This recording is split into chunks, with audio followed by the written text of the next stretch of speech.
అంటే ఇప్పుడు it is too early. ఒకటి మేము కూడా కూర్చుంటాం పార్టీగా, ఎందుకంటే మొత్తం ఇంకా అన్ని డివిజన్లలో ఎన్ని బూత్లలో మాకు లీడ్ వచ్చింది, ఎక్కడ మైనస్ అయింది, ఇంకా మేము కూడా చూడలేదు. బ్రాడ్గా ఓవరాల్ నెంబర్ తెలుసు బ్రదర్, మిగతా విషయాలు తెలియదు. కూర్చుందాం, రేపు ఎల్లుండి సావధానంగా కూర్చుంటాం. మా నాయకత్వం మొత్తం పనిచేసింది. సీనియర్లు మంత్రులుగా పనిచేసిన వాళ్ళు కూడా 10 బూత్లకు ఒకరు ఇన్ఛార్జ్గా తీసుకున్నారు. ఇప్పుడే ప్రశాంత్ రెడ్డి గారు చెప్తున్నారు నాకు, అన్న మా షేక్పేట్లో మా 10 బూత్లలో నా దగ్గర మాత్రం 1100 మెజారిటీ వచ్చిందని చెప్పి ఇప్పుడే ప్రశాంత్ రెడ్డి గారు చెప్తున్నారు. విశ్లేషించుకుంటాం అట్లా ఎట్లెట్లా క్లస్టర్ల వారీగా ఎక్కడెక్కడ ఏం జరిగింది చూసుకుంటాం, సమీక్ష చేసుకుంటాం, డెఫినెట్గా ఆత్మవిమర్శ చేసుకుంటాం. ఎందుకంటే ప్రజలు మరి అల్టిమేట్గా ఎందుకు మొగ్గు చూపారు కాంగ్రెస్ పార్టీ వైపు అనేది కూడా మేము కూడా విశ్లేషించుకోవాలి, ఆత్మవిమర్శ చేసుకోవాలి.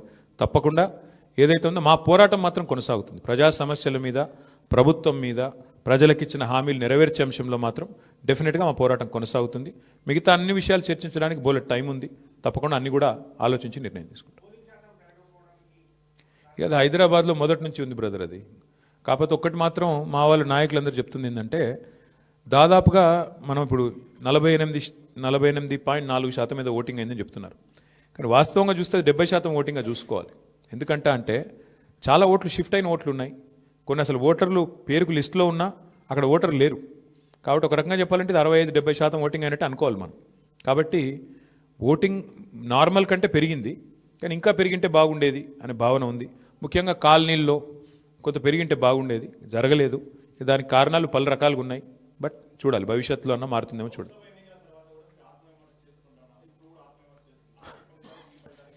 చాలా తేడా ఉంది కదా బ్రదర్. ఇప్పుడు స్పష్టంగా ఈ ఎన్నికలతో ఏం తెలిపోయింది, ఈ రాష్ట్రంలో, తెలంగాణ రాష్ట్రంలో కాంగ్రెస్ ప్రభుత్వానికి, కాంగ్రెస్ పార్టీకి ఒకే ఒక్క ప్రత్యామ్నాయం బీఆర్ఎస్ అని ప్రజలు తేల్చి నిర్ద్వందంగా తీర్పిచ్చారు. దాదాపు నాకున్న అవగాహన మేరకు మాకు 38-39% ఓటు వచ్చినట్టుంది. ఇప్పుడు కూడా ఇంకా ఫైనల్ అయినట్లేదు. 38 వచ్చిందా 39 వచ్చిందా చూడాలి. డెఫినెట్గా మరి మంచి ఓటింగ్ శాతం మాకు వచ్చింది. నేనేమంటానంటే, మరి సింగిల్ డిజిట్లో ఉండిపోయి డిపాజిట్ కోల్పోయింది కదా ఇవాళ ఇంకో పార్టీ. ఇప్పుడు మేము ఓటమి పాలయ్యి ఇంత గట్టి పోటీనిచ్చి అధికార పార్టీ ఇన్ని రకాల ప్రలోభాలు పెట్టినా, ఇన్ని రకాలుగా ఒత్తిళ్లు తెచ్చినా, ఎన్ని రకాల కార్యక్రమాలు చేసినా గట్టిగా నిలదొక్కుని బ్రహ్మాండమైన పోటీనిచ్చాం. అట్లాగే మీరు చూస్తే ఉప ఎన్నికల్లో గతంలో ప్రతి ఉప ఎన్నిక మేము ప్రభుత్వంలో ఉన్నప్పుడు దాదాపుగా మేమే గెలిచాం, ఒకటో రెండో మినహాయిస్తే.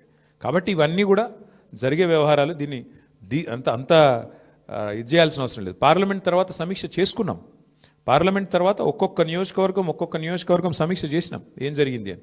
పార్లమెంట్ ఒక అసాధారణమైన పరిస్థితిలో జరిగింది. అప్పటికిప్పటికి వచ్చిన తేడా మీరు చూస్తే బీఆర్ఎస్ఏ ప్రత్యామ్నాయం, బీఆర్ఎస్ఏ ప్రధాన ప్రతిపక్షం అని ప్రజలు ఈ జూబ్లీహిల్స్ ఉప ఎన్నికతో స్పష్టమైన తీర్పిచ్చారు. సరే, సహజంగా గెలుస్తామని ఆశించాం, కొంత నిరుత్సాహపడతాం డెఫినెట్గా ఓటమి పాలైనప్పుడు, కానీ నిరాశ లేదు. అది నేను చెప్పేది. బ్రదర్, మేము ఎన్నికల కమిషన్ దగ్గర పోయాము, స్పష్టంగా వారి ముందు ఆధారాలతో సహా పెట్టాము. డబుల్ ఓట్లు ఎన్ని ఉన్నాయి, ఎంతమందికి ఎన్నెన్ని ఓట్లు ఉన్నాయి, చివరికి అభ్యర్థి, కాంగ్రెస్ అభ్యర్థి యొక్క సొంత తమ్ముడు, ఆయనకే 3 ఓట్లు ఉన్నాయన్నది కూడా ఆధారాలతో సహా ఇచ్చాము. ఇక మీరు అడగాల్సింది ప్రశ్న ఎలక్షన్ కమిషన్ని, మమ్మల్ని కాదు. ఎందుకంటే వాళ్ళు చేయాల్సిన పని వాళ్ళు చేయకపోతే మీరు మమ్మల్ని అడిగితే మేము ప్రధాన ప్రతిపక్షంగా పోటీ చేశాము, వ్యవస్థలో ఉన్న లోపాలు ఎత్తి చూపాము, జరుగుతున్న అన్యాయాల అరాచకాలు మా అభ్యర్థి, చివరికి దొంగ ఓట్లు వేస్తున్నారని మా అభ్యర్థి పోలింగ్ రోజు కూడా పోరాడారు. మీరు చూశారు, మీ కళ్ళ ముందు మొత్తం కాంగ్రెస్ వాళ్ళు గుంపులుగా 1000 మంది ఒక దగ్గర చేరి దొంగ ఓట్లు వేస్తుంటే మా అభ్యర్థి పట్టించారు. మరి పోలీసు వాళ్ళు ఏం చేస్తున్నారు, ఎలక్షన్ కమిషన్ ఏం చేస్తున్నది, ఇవన్నీగా అందుకే అంటున్నా చర్చ జరగాల్సిందే. ఏ రకంగా అధికార యంత్రాంగం పనిచేసింది, ఏ రకంగా ఎలక్షన్ కమిషన్ పనిచేసింది, ఇవన్నీ మీ ముందున్నాయి. సరే, ఇప్పుడు నేను ఓటమికి నేను సాకులు వెతకట్లేదు, నేను వాస్తవాలు మీ ముందు పెడుతున్నాను. ఎలక్షన్ ముందు పెట్టాను, ఎలక్షన్ తర్వాత చెప్తున్నాను. ఏదేమైనప్పటికీ మేము మాత్రం డెఫినెట్గా ప్రజల్లో ఉంటాము, ప్రజలతోనే ఉంటాము. ప్రజాక్షేత్రంలో ప్రజల సమస్యలే ప్రధాన ఇతివృత్తంగా ముందుకు పోతాం. ప్రజల కోసం పోరాడుతూనే ఉంటాం, ముందుకు పోతూనే ఉంటాం. Thank you. మరి ఇప్పుడు అల్టిమేట్గా ఎలక్షన్ ఫలితం వచ్చిన తర్వాత ఏం జరగబోతుంది, రేపు ఏమేం జరగబోతుంది, ఇంకా 3 ఏళ్ళు ప్రభుత్వం ఉంటుంది అంటున్నారు. సో మరి ఆ 3 ఏళ్ళు ఏం జరగబోతుంది చూద్దాం. ఎందుకంటే అల్టిమేట్గా ఈ ప్రభుత్వం తన వైఖరి ఏమైనా మార్చుకుంటుందా, మార్చుకోదా, మళ్ళీ శని ఆదివారాలు పేదల కొంపలు కూలగొట్టే పని చేస్తూనే ఉంటుందా చూస్తాం. మేము చూస్తాం, మీరు చూస్తారు. ప్రధాన ప్రతిపక్షంగా మా పాత్ర మాత్రం మేము బలంగా పోషిస్తాం. ప్రజల్లో మాత్రం ఎక్కడా తగ్గకుండా ప్రజల తరపున మాట్లాడుతూనే ఉంటాం. ఈ విషయంలో మమ్మల్ని ఏ రకమైన వారు ప్రయత్నాలు చేసినా మా గొంతు మాత్రం నొక్కలేరు, ఇది మాత్రం పక్కా. ఇప్పుడు మీరు చూస్తే పశ్చిమ బెంగాల్లో బీజేపీ నుంచి పోయి ఆయన ఎమ్మెల్యే గారు ముకుల్ రాయ్ అని తృణమూల్ కాంగ్రెస్లో చేరారు. హైకోర్టే కొట్టేసింది, ఆయన డిస్క్వాలిఫై చేసింది.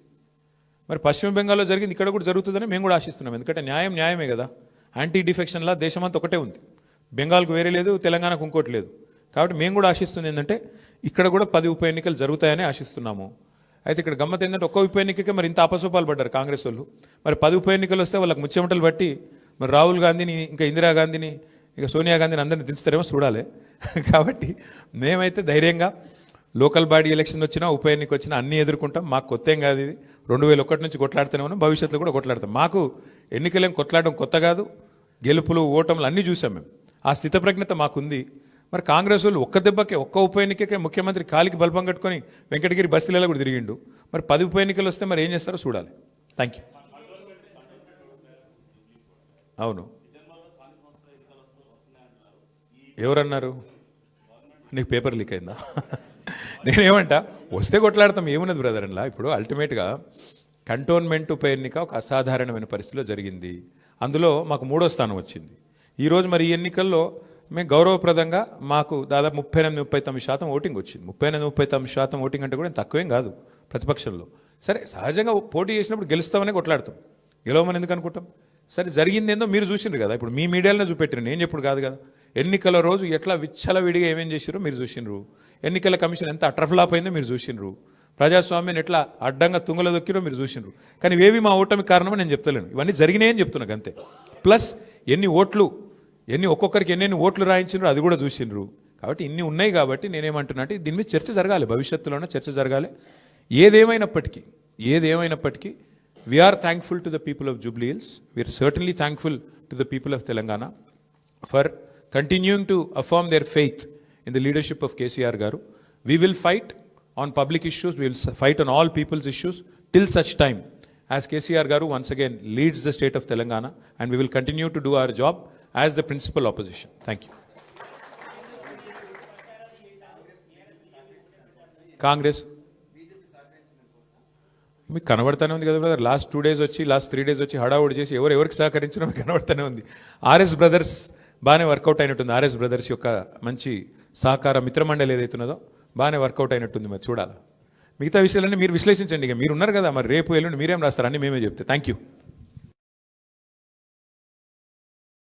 హిట్ టీవీ యాప్, ఇందులో short news, live news, entertainment shows, movies, digital magazines తో పాటు మీ జిల్లా వార్తలను కూడా ఫ్రీగా చూడొచ్చు. ఇంకెందుకు ఆలస్యం, వెంటనే హిట్ టీవీ యాప్ ని డౌన్లోడ్ చేసుకుని ఫ్రీగా ఎంటర్టైన్మెంట్ పొందండి. Hit TV app, hit TV app, please download hit TV app. Hit TV app ని ఫ్రీగా డౌన్లోడ్ చేసుకొని ఎంజాయ్ చేయండి. మీకు నచ్చిన ఎంటర్టైన్మెంట్ కోసం హిట్ టీవీ యాప్ ని ఫ్రీగా డౌన్లోడ్ చేసుకొని ఎంజాయ్ చేయండి. హిట్ టీవీ యాప్ ని డౌన్లోడ్ చేసుకుని ఆస్వాదించండి, ఆశీర్వదించండి. ఇంతమంది సెలబ్రిటీలు హిట్ టీవీ యాప్ ని డౌన్లోడ్ చేసుకోండి అని చెప్తున్నారంటే ఎంత మంచి యాప్ ఆలోచించండి. అమెరికా అమెరికా అమెరికా అమెరికాలో చదవాలనుకునే వాళ్ళకి విశ్వసనీయమైన పేరు మన శౌర్య కన్సల్టెన్సీ. UK లో 1 year masters, UK లో 1 year masters, 2 years work permit up to 5 years visa. Contact Saurya Consultancy. Contact 89851 89851.